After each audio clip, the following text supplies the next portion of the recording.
Oke, selamat pagi adik-adik semua. Kita bersyukur sebab sekali lagi kita dapat bersama-sama untuk mendengar cerita pada pagi hari ini. Oke, hari ini kita akan mendengar sebuah cerita yang bertajuk Petrus dan Yohanes bersaksi untuk Kristus. Ya, adik-adik. Oke. Cerita dia bermula begini. Orang lumpuh disembuhkan. Itu adalah tajuk dalam cerita ini ya adik-adik. Oke, begini ceritanya.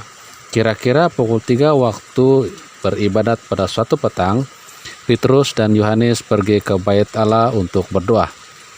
Mereka harus melalui sebuah pintu yang bernama Pintu Indah. Seperti biasa, seorang pengemis yang lumpuh duduk di depan pintu itu. Tiap-tiap hari dibawa ke situ untuk meminta sedekah. Ada orang yang memberi, ada pula yang melaluinya sahaja. Apabila orang lumpuh itu melihat Petrus dan Yohanes sedang menuju ke arahnya, dia pun mengangkat mangkuk untuk meminta dengan mata yang sedih. Hati Petrus dan Yohanes tersentuh apabila melihat orang yang lumpuh sejak lahir itu dan tidak pernah berjalan. Dan pasti dia belum mengenali Yesus. Mereka tidak mempunyai uang, tetapi mereka mempunyai iman bahwa Tuhan Yesus akan menyembuhkan orang itu. Petrus merenungnya lalu berkata, "Pandanglah kami." Orang itu pun menatap mereka dengan harapan mendapat sesuatu daripada mereka. Memandang mereka dan berharap akan dapat sesuatu daripada mereka. Tetapi Petrus berkata kepadanya, "Emas perak tidak ada padaku, tetapi apa yang ada padaku kuberikan kepadamu. Dalam nama Yesus, orang Nazaret bangkit dan berjalan." Lalu Petrus memegang tangan kanannya dan menolongnya berdiri. Serta merta tulang kaki dan buku lainnya mendapat kekuatan. Orang itu melompat bangun berdiri dan coba melangkah. Dia berjalan kemudian melompat dengan sukacita. Kakinya telah sembuh. Dia berlari dan melompat dan memuji Tuhan karena dia tahu siapa yang telah menyembuhkan dirinya. Petrus dan Yohanes berjalan melalui pintu gerbang itu dan masuk ke halaman bait Allah. Pengemis itu mengikuti mereka, karena dia masih lagi melompat-lompat dan memuji Allah dengan suara yang nyaring. Semua yang di halaman bait Allah melihat kepadanya. Mereka menyadari bahwa dialah yang lumpuh yang selalu duduk di pintu gerbang, meminta sedekah. Mereka merasa heran dan kagum. Apa yang sudah terjadi kepadanya sehingga dia sekarang melompat-lompat dan berjalan-jalan. Oke. Petrus bersaksi kepada orang ramai. Apabila mereka bertiga tiba di Sarabi Solomon, semua orang datang mengerumuni mereka. Mereka ingin tahu apa yang terjadi. Petrus mulai berbicara kepada mereka. "Saudara-saudara orang Israel, mengapa kamu takjub melihat kejadian ini? Mengapa pula kamu merenung kami seolah-olah dengan kuasa atau kesalehan kami sendiri kami telah memberikan orang ini berjalan? Allah Abraham, Ishak dan Yakub, Allah nenek moyang kita, telah memuliakan hambanya Yesus yang telah kamu serahkan dan sangkal di hadapan Pilatus. Lalu kamu membunuhnya, tetapi Allah membangkitkannya daripada kematian dan kami ini menjadi saksinya. Iman pada nama Yesus telah menguatkan orang ini yang kamu lihat dan kenali. Ya, iman yang datang daripadanya telah memberi orang ini kesehatan yang sempurna di hadapan kamu sekalian. Aku tahu bahwa kamu dan pemimpin kamu berbuat demikian karena kamu tidak paham. Tetapi sekarang bertobatlah supaya dosa-dosamu boleh diampuni oleh Tuhan Yesus, dan Yesus dapat memberkati kamu." Petrus dan Yohanes dilarang untuk bersaksi. Sementara Petrus dan Yohanes sedang bercakap dengan orang ramai, para imam dan ketua pengawal bait Allah serta orang Saduki datang kepada mereka. Mereka sangat gelisah karena rasul itu mengejar orang ramai dan memberitakan kebangkitan Yesus daripada kematian. Pada hari Paskah, mereka telah membayar harga yang tinggi kepada pengawal yang menjaga makam Tuhan Yesus. Mereka memberitahu bahwa murid-murid Yesus yang telah mencuri jenazah Yesus dan bahwa dia tidak bangkit. Sekarang Petrus dan Yohanes mengajar tentang Yesus yang sungguh-sungguh telah bangkit.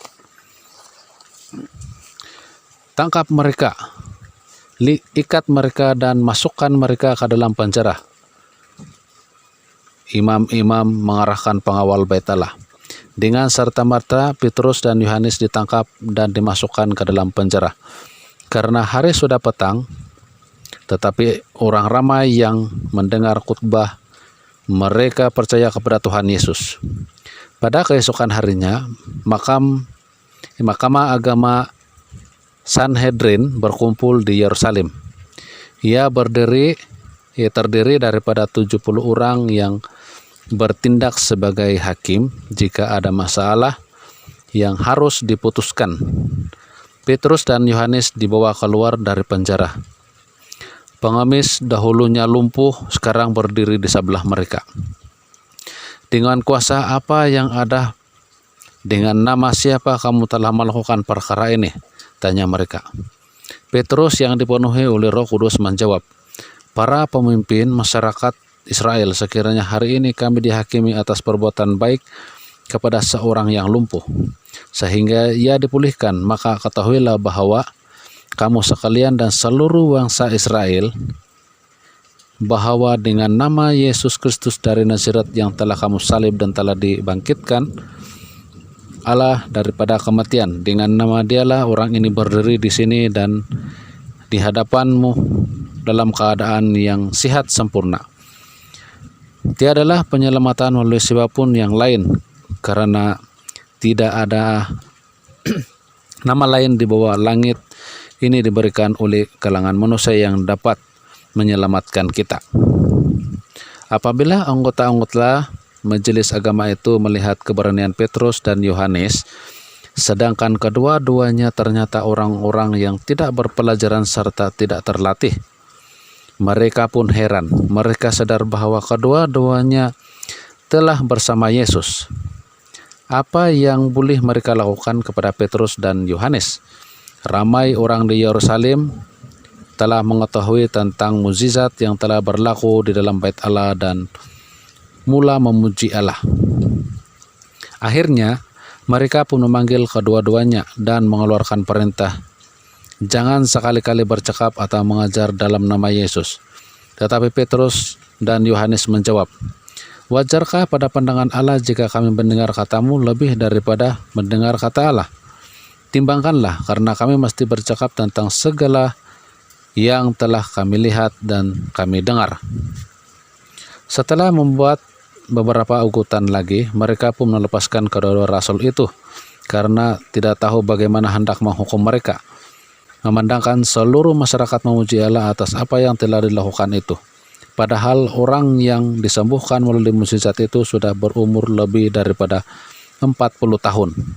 Setelah dilepaskan, Petrus dan Yohanes segera pergi mendapatkan rekan-rekan mereka, lalu menceritakan segala yang dikatakan oleh para imam besar dan pemimpin masyarakat itu kepada mereka. Tetapi mereka tidak patah semangat. Mereka semua mulai berdoa bersama supaya Injil dapat diteruskan dan diberitakan. Mereka mengakhiri doa mereka dengan pernyataan yang berani ini, ya Tuhan, lihatlah ugutan mereka dan kurniakanlah kepada hamba-hambamu ini seluruh keberanianmu untuk menyampaikan firman-Mu. Hulurkanlah tangan-Mu untuk menyembuhkan dan melakukan tanda-tanda ajaib serta mukjizat dengan nama hamba suci-Mu Yesus. Allah menjawab doa mereka yang berani itu dengan cara yang menakjubkan. Tempat mereka berhimpun itu bergoncang. Mereka semua dipenuhi oleh Roh Kudus dan mengucapkan firman Allah dengan berani.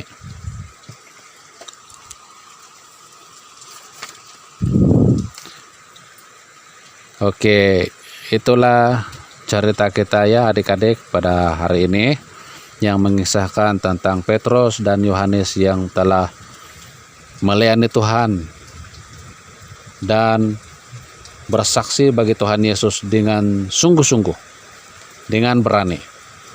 Dan itulah ajaran ataupun yang perlu kita contohi, seperti Yohanes dan juga Petrus yang telah menjadi teladan yang baik dalam memberitakan Injil. Oke adik-adik, harap-harap adik-adik semua paham, dan mudah-mudahan adik-adik akan dipimpin oleh Roh Kudus untuk memahami cerita ini. Oke adik, sekian, terima kasih, dan kita jumpa lagi di minggu hadapan. Jangan lupa ya adik-adik mengikuti cerita yang akan saya bawa pada hari minggu depan. Oke, sekian, terima kasih. Jumpa lagi.